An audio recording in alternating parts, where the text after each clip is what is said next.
अस्सलाम वालेकुम स्टूडेंट्स, आज हम चैप्टर स्टार्ट करने वाले हैं। न्यू चैप्टर स्टार्ट करेंगे, कोऑर्डिनेशन एंड कंट्रोल। चैप्टर का नेम है। इस चैप्टर को स्टार्ट करने से पहले हमें ये पता होना चाहिए कि कोऑर्डिनेशन होता क्या है। कोऑर्डिनेशन के चैप्टर को पढ़ने से पहले कोऑर्डिनेशन वर्ड को अंडरस्टैंड करते हैं। कोऑर्डिनेशन का मतलब क्या है कि हमारी बॉडी प्रॉपर वर्क कर रही है, हमारी बॉडी हमारी मर्जी के अकॉर्डिंग वर्क कर रही है। तो इट्स मीन कि हमारी बॉडी में क्या मौजूद है, क्या चल रहा है, हमारी बॉडी में कोऑर्डिनेशन है। इट्स मीन कि एक ऑर्गन दूसरे ऑर्गन से क्या है, लिंक्ड है। लिंक्ड होंगे, एक दूसरे को कमांड दे रहे हैं कि इस ऑर्गन ने ये वर्क करना है, किस ऑर्गन ने कब वर्क स्टार्ट करना है, कब वर्क स्टॉप करना है। तो ये क्या कहलाएगी, कोऑर्डिनेशन कहलाती है, राइट। फॉर एग्जाम्पल कि अभी मुझे किसी से मिलना है, मैं हैंड शेक करना है, तो आपके माइंड में है कि आपने क्या करना है, हैंड शेक करना है। तो जब आप हैंड शेक करते हो तो आप क्या आगे करोगे, फॉरवर्ड, हैंड फॉरवर्ड करोगे। ऐसा नहीं होता कि आपकी बॉडी जो है वो लेग फॉरवर्ड कर दे। अगर ऐसी कंडीशन हो जाए कि हैंड शेक करने के लिए आप जा रहे हो और हैंड को फॉरवर्ड करने के बजाय आप लेग फॉरवर्ड कर दो, तो इट्स मीन कि आपकी बॉडी में कोऑर्डिनेशन नहीं है, आपके ऑर्गन्स एक दूसरे से प्रॉपरली लिंक्ड नहीं है, राइट। सो कोऑर्डिनेशन का मतलब क्या होता है कि ऑर्गन्स एक दूसरे से क्या होंगे, लिंक्ड होंगे, राइट। और जब ये लिंक्ड होंगे तो ये क्या करेंगे, प्रॉपर वर्क करेंगे। और जब ऑर्गन्स प्रॉपर वर्क कर रहे होंगे तो हम क्या बोलेंगे, हमारी बॉडी में क्या है, कोऑर्डिनेशन है। इसकी एक एग्जांपल ले लेते हैं। टास्क है रनिंग का। आपने क्या सोचा माइंड में कि आपने क्या करना है, रन करना है। जब रनिंग करते हो तो बॉडी का कोऑर्डिनेशन होना बहुत ज़रूरी है। इसमें बहुत सारे ऑर्गन इन्वॉल्व होते हैं। फॉर एग्जांपल ब्रेन, सबसे पहले ब्रेन आएगा। आपने क्या सोचा, आपने रन करना है, ब्रेन मैसेज देगा किसको, लंग्स को। मैसेज जाएगा लंग्स के पास कि लंग्स ने क्या इंक्रीज कर देनी है, ब्रीथिंग, ज़्यादा से ज़्यादा ब्रीथिंग करनी है। ब्रीथिंग इंक्रीज क्यों होगी, ताकि ज़्यादा से ज़्यादा एयर, ऑक्सीजन बॉडी के अंदर जाए। ब्रेन किसको मैसेज भेजेगा, ब्रेन मैसेज भेजेगा लेग्स को, लेग्स के मसल्स को, कि मसल्स ने क्या करना है, वर्क करना है। ब्रेन किसको मैसेज भेजेगा, ब्रेन मैसेज भेजेगा हार्ट को, कि हार्ट ने क्या करना है, ज़्यादा से ज़्यादा पंप करना है।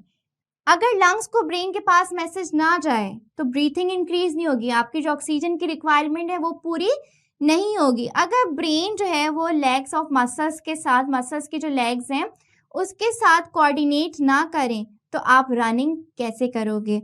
अगर ब्रेन हार्ट को मैसेज नहीं भेजेगा, कोऑर्डिनेट नहीं करेगा, तो पूरी बॉडी पार्ट को या मसल्स को, लेग्स के कैसे ब्लड सप्लाई होगा, क्योंकि उस वक्त उन्हें ज़्यादा ब्लड की ज़रूरत होती है, राइट। सो अगर मैं इन तीन कोऑर्डिनेशन में से कोई एक भी यहाँ से रिमूव कर दूँ, कोई एक भी यहाँ से अगर मैं रिमूव कर दूँ, तो इट्स मीन कि हमारा जो टास्क है रनिंग का वो फिर पॉसिबल नहीं होगा। इसको हम क्या कहते हैं, इसे हम कहते हैं कोऑर्डिनेशन। ये सब एक साथ वर्क करेंगे तब ही जो है वो हम क्या कर सकते हैं, कोई पर्टिकुलर टास्क कर सकते हैं, राइट। सो कोऑर्डिनेशन हमने अंडरस्टैंड कर लिया कि कोऑर्डिनेशन होता क्या है। अब यहाँ पर कुछ टर्मिनोलॉजी समझनी हमने। फर्स्ट टर्मिनोलॉजी है स्टिमुलाई।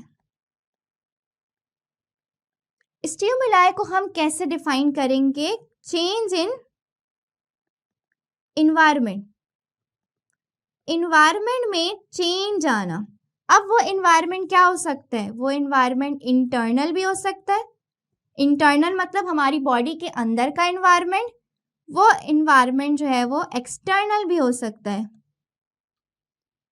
एक्सटर्नल मतलब बॉडी के बाहर का इन्वायरमेंट। अब इंटरनल इन्वायरमेंट और एक्सटर्नल इन्वायरमेंट में जो चेंज आता है उसको हम क्या नेम देते हैं, स्टिमुलाई। फॉर एग्जाम्पल आप एक डार्क रूम में बैठे हो और सडन जो है वो कहीं से एक लाइट एंटर होती है, तो वो लाइट क्या होगी? स्टिमुलाई होगी, क्योंकि आपके इन्वायरमेंट में चेंज आ गया है। आप एक खामोशी वाली जगह पे बैठे हो और कहीं से किसी की आवाज़ आती है, तो वो जो आवाज़ है, वो जो साउंड है, वो क्या है? स्टिमुलाई है। आपके बाहर के इन्वायरमेंट में चेंज आ गया है, राइट? आपने बहुत ज़्यादा शुगर इनटेक करी है, चॉकलेट्स खाई हैं, तो जो शुगर लेवल है वो राइज हो रहा है, तो ये आपके इंटरनल एनवायरनमेंट में चेंज आ रहा है। इसे हम क्या कहेंगे? स्टिमुलाई कहेंगे, राइट? नेक्स्ट टर्म हमने कौन सी देखनी है? रिसेप्टर। रिसेप्टर क्या होता है कि कुछ सेल्स या फिर ऑर्गन्स जो क्या करते हैं? डिटेक्ट करते हैं स्टिमुलाई को। आप अंधेरे रूम में बैठे थे, कहीं से लाइट आ गई थी, तो वो लाइट स्टिमुलाई थी। किसने डिटेक्ट किया? आपके आई ने। तो आपकी आई ने लाइट को डिटेक्ट किया, इट्स मीन आपकी आई क्या है? रिसेप्टर है। आप खामोशी वाले रूम में बैठे थे, कहीं से कोई आवाज आ जाती है, तो वो आवाज स्टिमुलाई थी। उस आवाज को किसने डिटेक्ट किया? आपके एयर्स ने। तो आपके एयर्स क्या हो गए? रिसेप्टर हो गए, राइट? इसी तरह कोई स्मेल आती है, घर में कोई फूड बन रहा है, कोई खाना बन रहा है, उसकी एक पर्टिकुलर स्मेल है, कौन डिटेक्ट करता है? आपकी नोज डिटेक्ट करती है। आपने किसी गर्म ऑब्जेक्ट को टच कर लिया, कैसे पता चला कि ये हॉट है? आपके स्किन ने डिटेक्ट किया। तो स्किन क्या है? आपके रिसेप्टर्स हैं। तो रिसेप्टर किसे कहते हैं? जो किसी स्टिमुलाई को क्या करे? डिटेक्ट करे, पहचाने। सेकंड टर्म, थर्ड टर्म है हमारे पास इफेक्टर। इफेक्टर का काम क्या होता है? इफेक्टर जो है वो रिस्पॉन्स देता है, गिव रिस्पॉन्स। आपकी बॉडी जो उस स्टिमुलाई के रिस्पॉन्स देगी, उस रिस्पॉन्स को हम क्या कहते हैं? जो ऑर्गन रिस्पॉन्स देगा वो क्या कहलाएगा? इफेक्टर। मैंने गर्म ऑब्जेक्ट को टच किया, तो इसका रिस्पॉन्स मैं क्या दूंगी? मेरे हाथ के जो मसल्स हैं मेरे हैंड को पीछे हटा लेंगे, ये क्या है? रिस्पॉन्स। तो जो मसल्स हैं वो क्या कहलाएंगे? इफेक्टर कहलाएंगे।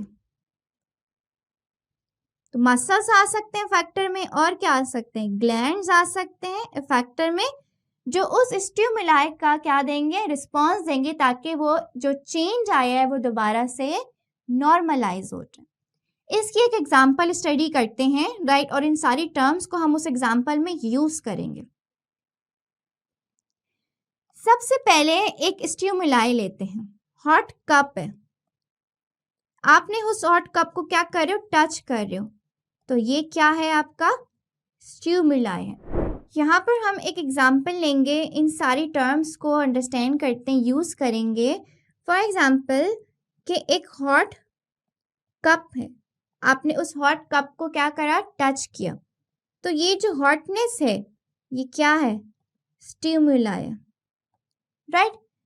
स्टिमुलाई को कौन डिटेक्ट करेगा? रिसेप्टर।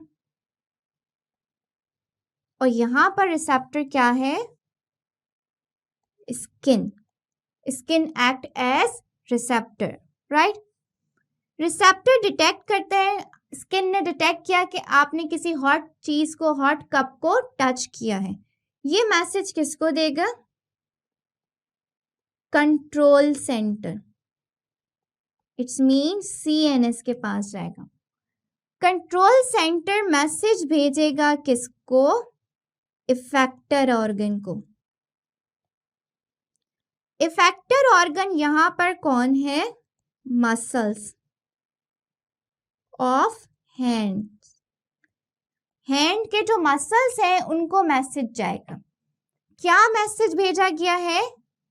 कि वो क्या जनरेट करें? रिस्पॉन्स। रिस्पॉन्स क्या है? Pull back of hands. आप हैंड को क्या करोगे, पीछे हटा लोगे, तो ये क्या है, रिस्पॉन्स है, राइट। सो ये सब किस में इन्वॉल्व होते हैं, जितनी भी हमने टर्मिनोलॉजी स्टडी करी हैं ये सब कोऑर्डिनेशन में इन्वॉल्व होती हैं। अब अगर हम कोऑर्डिनेशन की बात करते हैं तो कोऑर्डिनेशन 2 टाइप्स की होती है। इट्स मीन हम यहाँ पर क्या डिस्कस करेंगे, types of coordination.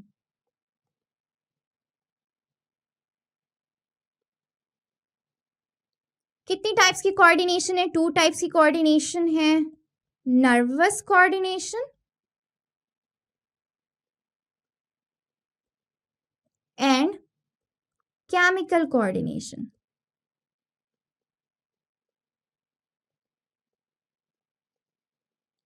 So nervous coordination कौन सी कोऑर्डिनेशन होगी, किसके थ्रू हो रही होती है, कौन इन्वॉल्व होता है इसमें, न्यूरॉन्स, जिन्हें हम और क्या कहते हैं, नर्व सेल्स। नर्व सेल्स और न्यूरॉन को हम डिटेल इसी चैप्टर में आगे स्टडी करेंगे। तो न्यूरॉन्स किस में इन्वॉल्व होते हैं, नर्वस कोऑर्डिनेशन में। Chemical coordination as name represent क्या इन्वॉल्व होगा, केमिकल्स इन्वॉल्व होंगे, जिन्हें हम क्या कहते हैं, हार्मोन्स इन्वॉल्व होते हैं, राइट। नर्वस कोऑर्डिनेशन की अगर हम बात करते हैं तो नर्वस कोऑर्डिनेशन फास्ट होते हैं, क्विक रिस्पॉन्स जनरेट करते हैं, बट ये शॉर्ट लास्टिंग है। फॉर एग्जाम्पल आप क्लास में बैठे हो, राइट, टीचर ने आपसे कोई क्वेश्चन पूछा है, आपने आंसर करना है, हैंड रेज करना है। सो आपके माइंड में है कि हैंड रेज करना है और nervous coordination quick response generate करते हो और आप हैंड रेज कर लेते हो, this is nervous coordination, right. लेकिन क्या इसका इफेक्ट लॉन्ग लास्टिंग होता है, क्या आपका हैंड ऐसे ही रह जाता है, नहीं, बल्कि आप थोड़ी देर बाद इसको नॉर्मल कर लेते हो, हैंड रेज ही नहीं रहता है। तो इट्स मीन कि क्विक रिस्पॉन्स होना, आपने हॉट ऑब्जेक्ट को टच किया है, टच करते आप हटा रहे हो हाथ, तो ये क्विक रिस्पॉन्स है और ये किसकी वजह से होता है, नर्वस कोऑर्डिनेशन की वजह से होता है, राइट। लेकिन अगर हम केमिकल कोऑर्डिनेशन की बात करते हैं तो ये स्लो होती है कोऑर्डिनेशन, बट लॉन्ग लास्टिंग है। इसके एग्जांपल जैसे हम लेते हैं ग्रोथ की, आपकी बॉडी ग्रो कर रही है, सो ये जो रिस्पॉन्स है ये स्लो होता है। ऐसा तो नहीं होता कि किसी मंथ आप बहुत ज़्यादा ग्रो कर गए हो, बहुत जल्दी लंबे हो गए हो, किसी मंथ आप स्लो ग्रो कर रहे हो, ऐसा नहीं होता। तो ये एक सीक्वेंस चलती है ग्रोथ की, जो स्लो रिस्पॉन्स होता है बट लॉन्ग लास्टिंग इफेक्ट होता है इसका, राइट। सेकेंड अगर हम और देखते हैं डिफरेंसेस, तो नर्वस कोऑर्डिनेशन में सिग्नल टाइप कौन से इन्वॉल्व होते हैं, electro chemical.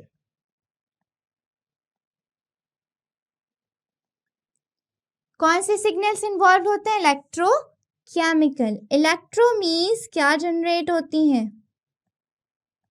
Electrical impulses generate होंगी, एंड केमिकल मीन्स कि क्या इन्वॉल्व होते हैं, न्यूरो ट्रांसमिटर्स इन्वॉल्व होते हैं, राइट। सो इन नर्वस कोऑर्डिनेशन सिग्नल टाइप क्या होगी, electrochemical, but in chemical coordination signal type क्या होती है, टोटली केमिकल होती है। इट्स मीन सिर्फ क्या इन्वॉल्व होते हैं इसमें, हार्मोन्स इन्वॉल्व होते हैं, राइट।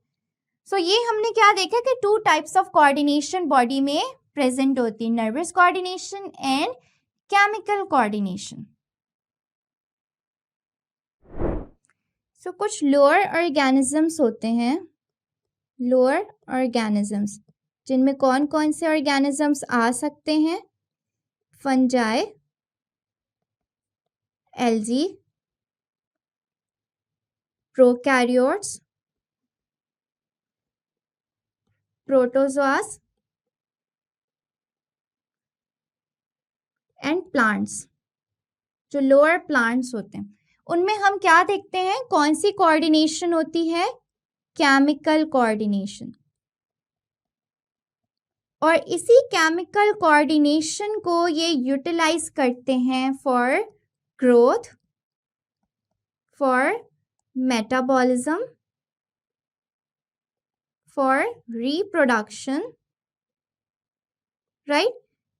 और जितने भी इनके नेसेसरी प्रोसेसेस होते हैं उसके लिए केमिकल कोऑर्डिनेशन यूटिलाइज करते हैं। इसकी एक एग्जांपल ले लेते हैं, जैसे सनफ्लावर। सनफ्लावर किसकी तरफ टर्न होता है? टूवर्ड्स सन। सनफ्लावर को हम क्यों नेम दिया है हमने? क्योंकि सनफ्लावर जो है वो सनलाइट की तरफ टर्न हो जाता है। और ये जो इसकी टर्निंग होती है ये थोड़ी सी क्या होती है? स्लो होती है। और टर्निंग किस वजह से हो रही होती है? हार्मोन की वजह से। कौन से हार्मोन करवाता है? ऑक्सिन। इनके पास एक हार्मोन होता है ऑक्सिन। ये हार्मोन क्या करवाएगा? सनफ्लावर को टर्न कर देता है टुवर्ड्स द सनलाइट, राइट। ये किसकी एग्जांपल है? केमिकल कोऑर्डिनेशन की एग्जांपल है, right. So types of coordination हमने डिस्कस कर लिए हैं। अब हम यहाँ पर जो मेन टॉपिक पर आएंगे, इट्स मीन कि हमने ह्यूमंस के बारे में डिस्कस करना है। ह्यूमन के सेंट्रल नर्वस सिस्टम के बारे में स्टडी करेंगे। इट्स मीन कि हम यहाँ पर ह्यूमन नर्वस सिस्टम स्टार्ट कर रहे हैं। Human nervous system, right. So human nervous system की अगर हम बात करते हैं तो ह्यूमन नर्वस सिस्टम में सेंट्रलाइज्ड नर्वस सिस्टम होते हैं और ये दो पार्ट्स में डिवाइड होते हैं। CNS, जिसे हम क्या कहते हैं? Central nervous system, and PNS, जिसे हम क्या कहते हैं? Peripheral nervous system, right. So human के नर्वस सिस्टम कितने पार्ट्स में डिवाइड हो चुके हैं? दो में, CNS and PNS।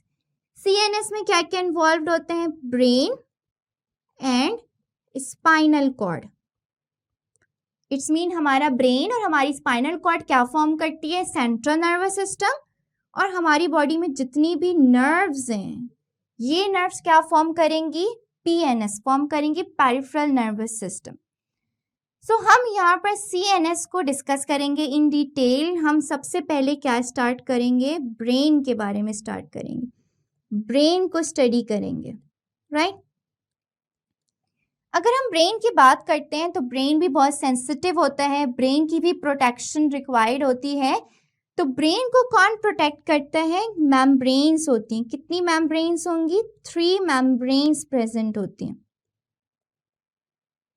In 3 membranes को हम क्या कहते हैं? मेनिंजेस कहते हैं, राइट। इसके अलावा इनमें क्या फील्ड होता है? फ्लूइड फील्ड होता है, जिसे हम क्या कहते हैं? CSF, सेरिब्रो स्पाइनल फ्लूइड कहते हैं, जो इसमें फील्ड होता है, राइट। एंड हम क्या देखेंगे? ब्रेन किस में इनक्लोज्ड होता है? स्कल में। जो ये बोन का स्कल होता है, ये स्कल क्या करेगा? अंदर ब्रेन को प्रोटेक्ट कर रहा होता है, right. So brain in detail study करनी है। ब्रेन का एक एक पार्ट हम यहाँ पर स्टडी करेंगे। सो ब्रेन के पार्ट्स पर आते हैं। अगर हम ब्रेन की पार्ट्स को देखते हैं तो इस डायग्राम में देखेंगे कौन कौन से पार्ट्स हमें दिखाए जा रहे हैं। यहाँ पर एक जो लार्जेस्ट पार्ट है, जो लाइट ब्लू कलर से दिखाया जा रहा है, दैट इज सेरिब्रम, राइट। फिर जो येलो कलर से शो किया जा रहा है, that is thalamus. Orange colour से शो किया जा रहा है, दैट इज हाइपोथैलेमस, राइट। फिर आपको यहाँ पर दिखाया जा रहा है हिप्पोकैम्पस। ये जो स्ट्रक्चर आपको फॉर्म किया हुआ है हिप्पोकैम्पस, राइट। ये सारे पार्ट्स जो है वो किस में प्रेजेंट होते हैं? ब्रेन के 4 ब्रेन के पार्ट्स होते हैं, राइट। एंड देन अगर हम देखें और पार्ट्स को यहाँ पे स्टडी करते हैं तो आपको क्या दिखाया जा रहा है? मिड ब्रेन दिखाया जा रहा है, जो आपको पर्पल कलर से शो किया हुआ है, mid brain. And then pons, medulla oblongata, right, and cerebellum, जो ग्रीन कलर से शो किया हुआ है, दैट इज सेरिबेलम, राइट। तो जो ब्लैक कलर से मैंने इसको बैक्टेरियड बनाया है, पॉन्स, मेड्यूला एंड सेरिबेलम, ये ब्रेन के कौन से पार्ट में आते हैं? हाइंड ब्रेन में, सो ब्रेन को हमने कितने पार्ट्स में डिवाइड कर दिया? Fore brain, mid brain and hind brain, right. So fore brain में कौन कौन से पार्ट हैं? सेरिब्रम, थैलेमस, हाइपोथैलेमस एंड यहाँ पर एक और पार्ट होता है एमिगडाला। और हाइंड ब्रेन में कौन कौन से पार्ट्स आएंगे? Pons, medulla and cerebellum. So इनको एक एक करके डिस्कस करते हैं। सबसे पहले हम यहाँ पर कौन सा डिस्कस करेंगे? सेरिब्रम। जैसे आपको डायग्राम में नजर आ रहा है, सेरिब्रम जो है वो ब्रेन का लार्जेस्ट पार्ट है। कौन सा पार्ट है ब्रेन का? लार्जेस्ट पार्ट है। इस डायग्राम में भी आपको नजर आ रहा है, ये जितने भी पार्ट आपको शो किया जा रहा है जो लाइट ब्लू कलर से है, ये सब कौन सा पार्ट है? सेरिब्रम है। सेरिब्रम दो पार्ट्स में डिवाइड हो जाते हैं। आउटर पार्ट, जिसको हम और क्या कहते हैं? कॉर्टेक्स। और क्या कहते हैं इसको हम? ग्रेइश मैटर, क्योंकि ये किस कलर का होता है? ग्रे कलर का होता है। इसी तरह सेरिब्रम का एक इनर पार्ट भी होता है, और इस इनर पार्ट को हम क्या कहते हैं? वाइट मैटर, क्योंकि वो कौन से कलर का होगा? वाइट इन कलर होता है, राइट। सेरिब्रम को हमने दो हेमिस्फीयर्स में डिवाइड किया हुआ है। सेरिब्रम को हमने कितने हेमिस्फीयर्स में डिवाइड किया हुआ है? दो हेमिस्फीयर्स में। एक होता है राइट हेमिस्फीयर, दूसरा कहलाता है लेफ्ट हेमिस्फीयर। जो ब्रेन का सेरिब्रम का राइट हेमिस्फीयर है, ये कंट्रोल करता है लेफ्ट साइड ऑफ बॉडी। आपकी बॉडी की लेफ्ट साइड जो है वो राइट हेमिस्फीयर से कंट्रोल होगी, और लेफ्ट हेमिस्फीयर कौन सी साइड कंट्रोल करता है? Right side of body. आपकी बॉडी की जो राइट साइड है वो लेफ्ट हेमिस्फीयर कंट्रोल करेगा, राइट। फर्दर अगर हम इस डायग्राम में देखते हैं तो ये आपको सेरिब्रम की डायग्राम दिखाई है, जिससे हमने डिफरेंट लोब्स में डिवाइड कर दिया है। कौन कौन से लोब्स हैं यहाँ पे? Frontal lobe, parietal lobe, occipital lobe and temporal lobes. हमने सेरिब्रम को डिफरेंट लोब्स में डिवाइड कर दिया। अब इन लोब्स के बारे में डिस्कस करते हैं। मैं सारे लोब्स यहाँ पे पहले मेंशन कर रही हूँ। Frontal lobe, parietal lobe,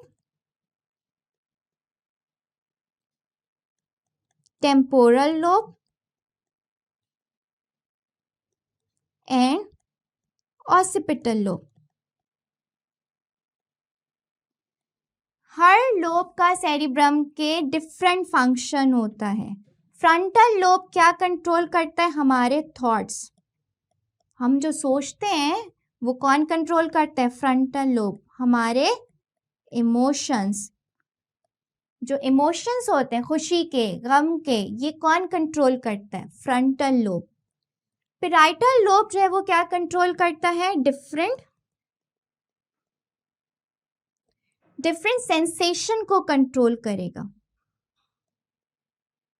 different sensation like pressure है, प्रेशर को कंट्रोल करता है। और कौन सी सेंसेशन होगी? जैसे टेम्परेचर है, राइट।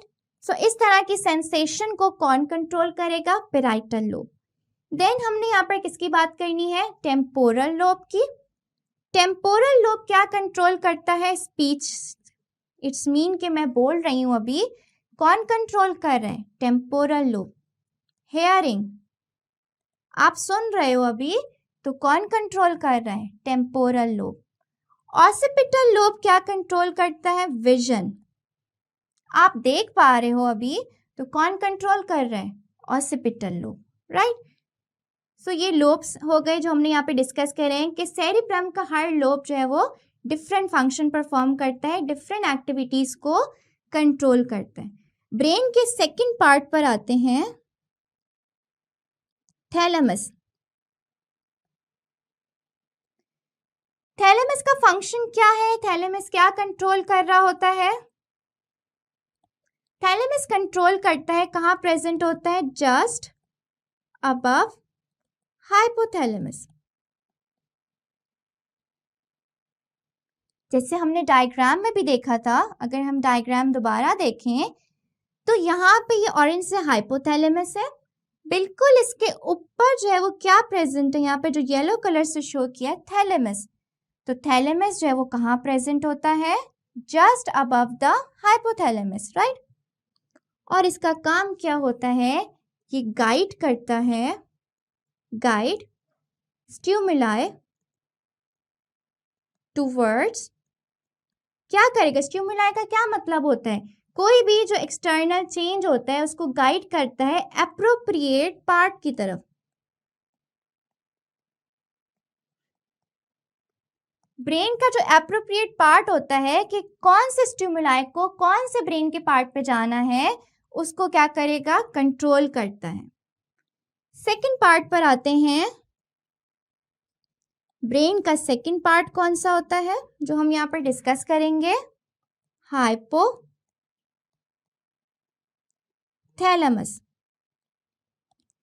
अगर हम हाइपोथैलेमस की बात करते हैं तो हाइपोथैलेमस क्या कंट्रोल करता है? Blood pressure. Blood pressure control करेगा। बॉडी टेम्परेचर, हमारे बॉडी टेम्परेचर को मेंटेन रखता है।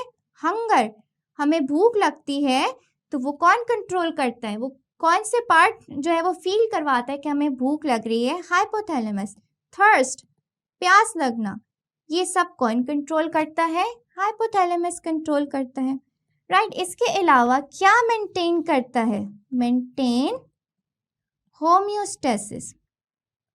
होम्योस्टेसिस क्या होता है?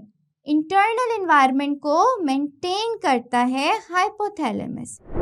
नेक्स्ट पार्ट ब्रेन का कौन सा है? एमिगडाला।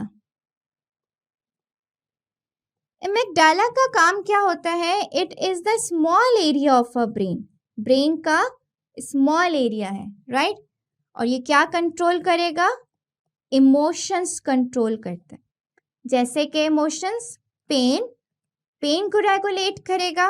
प्लेजर, प्लेजर को रेगुलेट करता है। तो इस टाइप के जो इमोशंस होते हैं वो कौन रेगुलेट करता है? Amygdala, right. नेक्स्ट पार्ट पर आते हैं ब्रेन के मिड ब्रेन। मिड ब्रेन का काम क्या होता है? मिड ब्रेन क्या रेगुलेट करेगा? कौन सी एक्टिविटीज को कंट्रोल कर रहा होता है? मिड ब्रेन भी रिलेटिवली स्मॉल होता है, जो साइज है वो क्या होगा? स्मॉल साइज होता है मिड ब्रेन का, राइट। और मिड ब्रेन का काम क्या होता है? कि इंटीग्रेशन करवाता है, इंटीग्रेशन ऑफ ऑल्फैक्टरी। ऑल्फैक्टरी किसको कहते हैं हम? स्मेल को।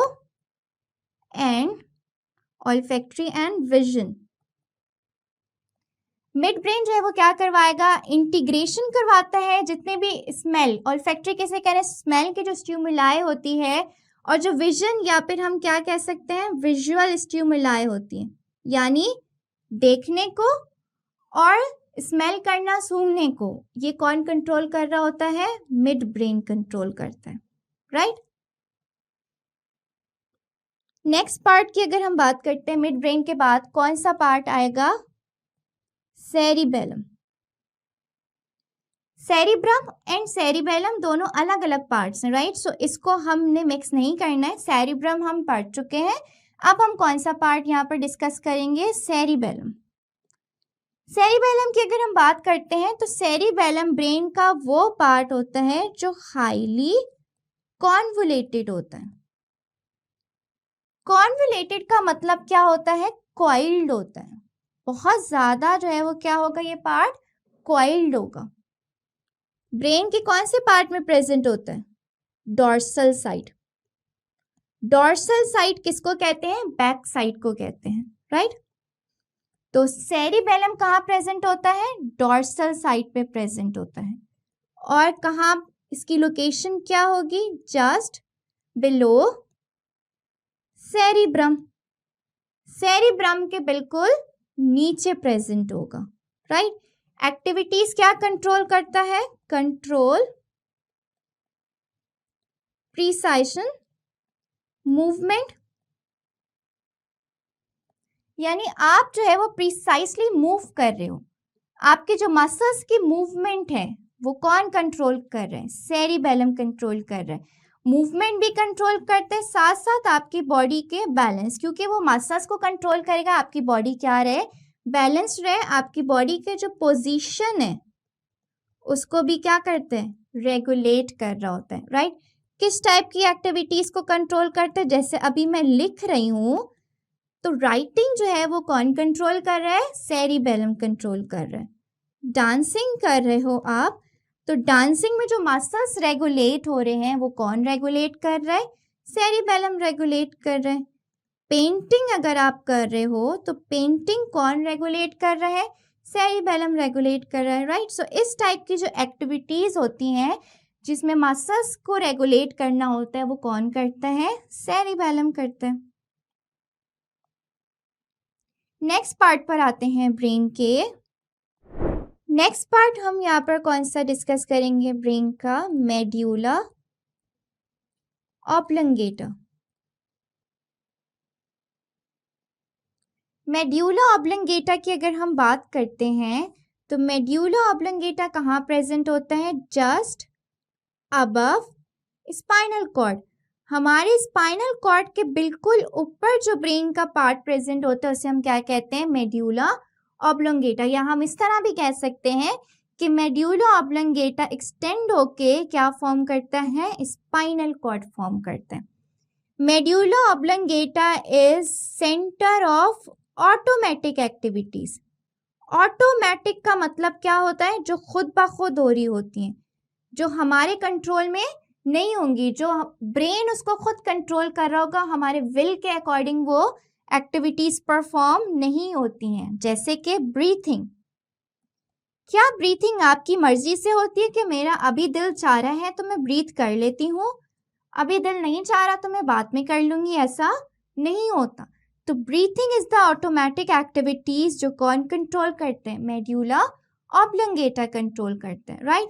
हार्ट बीट, हार्ट बीट करता है, हार्ट पंप करता है, तो ये भी हमारे कंट्रोल में नहीं है, ये ब्रेन खुद कंट्रोल कर रहा होता है। कफ, कफ आती है, खांसी आ रही होती है, तो ये भी क्या है? ऑटोमेटिक एक्टिविटीज होती हैं, राइट। सो इस तरह की जितनी भी ऑटोमेटिक एक्टिविटीज हैं ये कौन कंट्रोल करता है? मेड्यूला ऑब्लंगेटा कंट्रोल कर रहा होता है। नेक्स्ट पार्ट पर आते हैं ब्रेन के। ब्रेन का नेक्स्ट पार्ट है पॉन्स। पॉन्स कहाँ प्रेजेंट होता है? लाई वेंट्रल। वेंट्रल का मतलब क्या होता है? Front side, ventral side of medulla. Medulla के बिल्कुल फ्रंट पे जो पार्ट प्रेजेंट होता है ब्रेन का उसे हम क्या कहेंगे? पॉन्स कहेंगे। पॉन्स क्या कंट्रोल कर रहा होता है? इट कंट्रोल फेशियल एक्सप्रेशन या फेशियल एक्टिविटीज। जो आपके फेस के मसल्स हैं उनका जो एक्टिविटीज हैं उनको कौन रेगुलेट करता है? पॉन्स रेगुलेट करता है। इसके अलावा ये किस में हेल्प करता है? Help in sleep. जो आप सो रहे होते हो वो कौन रेगुलेट करता है? पॉन्स रेगुलेट करता है। एंड वेकनिंग, जागने को कौन रेगुलेट करता है? सोने और जागने को पॉन्स रेगुलेट कर रहे होते हैं, राइट। ब्रेन के लास्ट पार्ट को हम यहाँ पर डिस्कस करेंगे, दैट इज हिप्पोकैम्पस। हिप्पोकैम्पस की अगर हम बात करते हैं तो हिप्पोकैम्पस ब्रेन का वो पार्ट है जो क्या रेगुलेट करता है? Long term memory. Long term memory का मतलब क्या है? वो मेमोरी जो आपको पुराने काफ़ी कंडीशंस की, पुराने जो टाइम है उसकी जो मेमोराइज आप करते हो बातों को, वो कौन मेमोरी करता है? मेमोराइज करता है? हिप्पोकैम्पस करता है, राइट। सो ब्रेन के हमने पार्ट्स यहाँ पे डिस्कस कर लिए हैं। अब हम किसके पार्ट्स पर आएंगे? स्पाइनल कॉर्ड के बारे में डिस्कस करेंगे। CNS का सेकंड पार्ट है दैट इज स्पाइनल कॉर्ड। सो हम किसको डिस्कस करेंगे यहाँ पे? स्पाइनल कॉर्ड को डिस्कस करते हैं। स्पाइनल कॉर्ड का अगर हम स्ट्रक्चर देखते हैं तो ये बटरफ्लाई लाइक होती है। बटरफ्लाई शेप होता है स्पाइनल कॉर्ड का, राइट। और स्पाइनल कॉर्ड को भी हम क्या कहते हैं कि ये एक लॉन्ग ट्यूब होती है जो बॉडी में ट्रैवल कर रही होती है, पीछे बॉडी की डॉर्सल साइड पर प्रेजेंट होती है। मेड्यूला ऑब्लिंगेटा एक्सटेंड होगी और पूरी बॉडी में ट्रैवल करती है, लॉन्ग ट्यूब होती है, राइट। और अराइज कहाँ से हो रही होती है? फ्रॉम मेड्यूला, मेड्यूला से अराइज होगी, राइट। एंड देन अगर हम स्पाइनल कॉर्ड की बात करते हैं तो स्पाइनल कॉर्ड से क्या अराइज होते हैं? स्पाइनल कॉर्ड से नर्व्स अराइज होती हैं। Nerves arise from spinal cord, right. Nerve arise होती हैं जो कि पूरी बॉडी को क्या करती हैं? कंट्रोल कर रही होती हैं, पूरी बॉडी को मैसेजेस प्रोवाइड करती हैं ब्रेन के कि क्या करेगा स्पाइनल कॉर्ड? कन्वे करेगा मैसेज, मैसेज भी कह सकते हैं और क्या कह सकते हैं हम? कन्वे करेगा information of brain to body parts. जो स्पाइनल कॉर्ड क्या कर रहा होता है? जितने भी ब्रेन की इंफॉर्मेशन आती है वो पूरी बॉडी को क्या करता है? कन्वे कर रहा होता है, राइट। स्पाइनल कॉर्ड की अगर हम यहाँ पर डायग्राम देखते हैं तो स्पाइनल कॉर्ड में ये आपको स्पाइनल कॉर्ड दिखाया जा रहा है।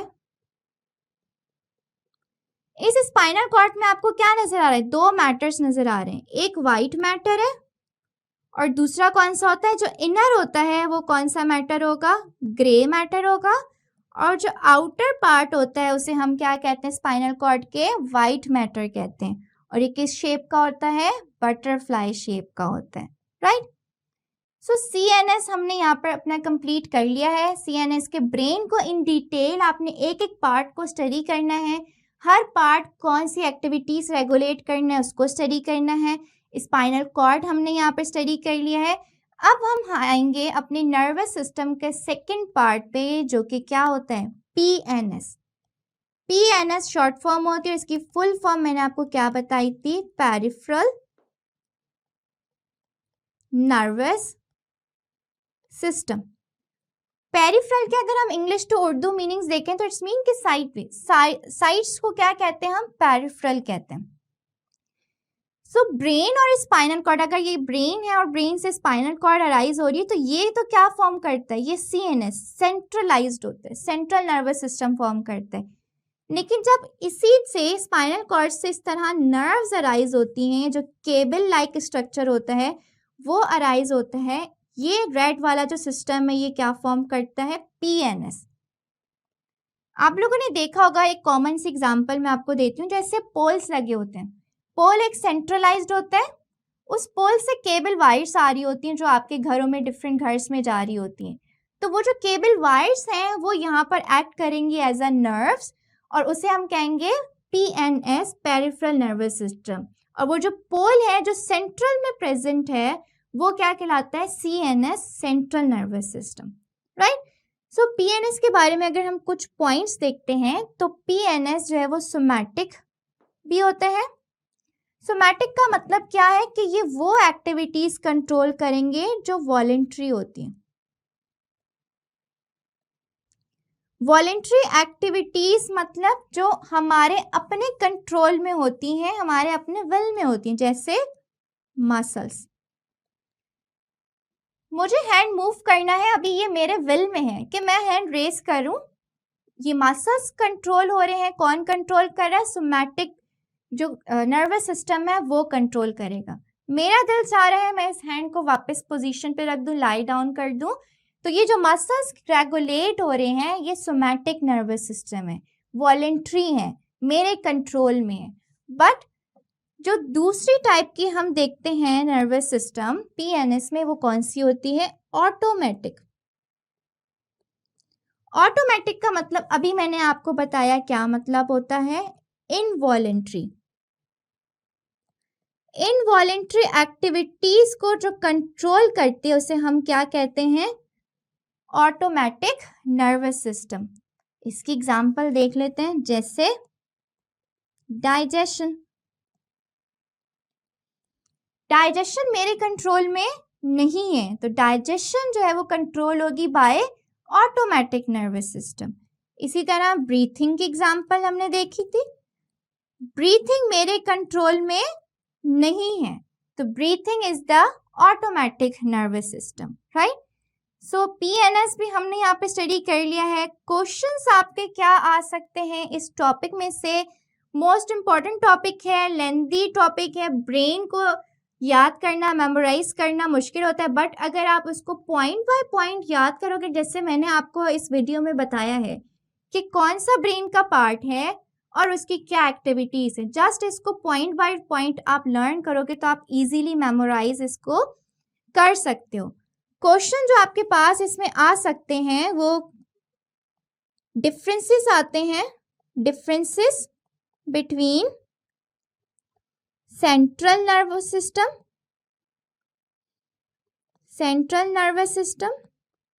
And peripheral nervous system, short form में लिख रही हूँ पीएनएस। सो आपके डिफरेंसेस आ सकते हैं सेंट्रल नर्वस सिस्टम और पेरिफेरल नर्वस सिस्टम में। और आपसे क्या डिफरेंस पूछ सकते हैं? Differences between chemical coordination and nervous coordination. So इनके डिफरेंसेस आ सकते हैं। ये मोस्ट इंपॉर्टेंट क्वेश्चन है, ये एग्जाम्स में अक्सर पूछा जाता है। ब्रेन से आपसे कोई सा भी पार्ट पूछा जा सकता है, तो ब्रेन के पार्ट्स आपने लर्न करने हैं। कोई एक पार्ट भी पूछ सकते हैं कि जस्ट आपने सेरिब्रम को डिफाइन करना है, या आपसे in long question detail brain के स्ट्रक्चर को पूछ सकते हैं, राइट। सो ये कुछ इंपॉर्टेंट क्वेश्चंस हैं जो एग्जाम्स में आ सकते हैं और जिनको आपने आंसर करना होगा, राइट। सो नेक्स्ट वीडियो में हम ये देखेंगे कि नर्व्स क्या होते हैं। जो हमने नर्वस सिस्टम में हमने पढ़ा था कि नर्व्स प्रेजेंट होते हैं, न्यूरॉन्स प्रेजेंट होते हैं, उनको डिटेल स्टडी करेंगे इन नेक्स्ट वीडियो, राइट। अल्लाह हाफिज़।